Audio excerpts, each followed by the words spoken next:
जब दुनिया में पहली माचिस बनी, वो भी हादसाती तौर पर। 1826 की बात है। इंग्लैंड का एक दवाओं का माहिर जान वाकर अपने केमिकल मिक्स कर रहा था।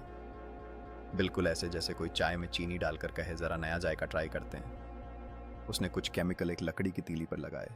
कुछ देर बाद जब उसने तीली को साफ करने के लिए किसी चीज से रगड़ा तो बस आग का शोला भड़क उठा और यूं दुनिया की पहली माचिस एक छींक जितना हादसा बनकर पैदा हुई। वाकर ने इसका नाम रखा फ्रिक्शन लाइट, मतलब रगड़ से रोशनी। फिर वो इसे किताबों की दुकान पर बेचने लगा। उस जमाने में माचिस की तीली तकरीबन 3 इंच लंबी होती थी और डिब्बी के एक तरफ रेगमाल लगा होता था ताकि आसानी से। और जब सैमुअल जोन्स ने अपनी कॉपी बनाई तो उसने इसे नाम दिया लूसिफर। ये नाम जल्दी ही लोकप्रिय हो गया और लोग इस नए मैचेस को हाथों में लेकर उसे दिखाने लगे। इस इजाद ने हर घर में लोगों ने देखा कैसे एक छोटी सी माचिस ने उनके जीवन में रोशनी बिखेर दी। अब वे रात में आराम से काम कर सकते थे और यह साधारण सी चीज ओढ़नी बिछौनी से लेकर रसोई तक हर जगह फैल गई। बाजार में इस नए सामान की मांग इतनी बढ़ गई कि लोग इसे खरीदने के लिए लंबी कतारों में खड़े होने लगे।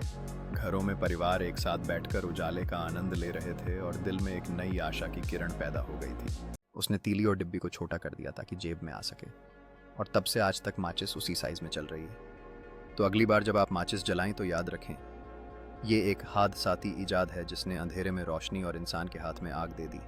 इस तरह की मजीद साइंस की मालूमात जानने के लिए काजी टीवी 591 को सब्सक्राइब करें।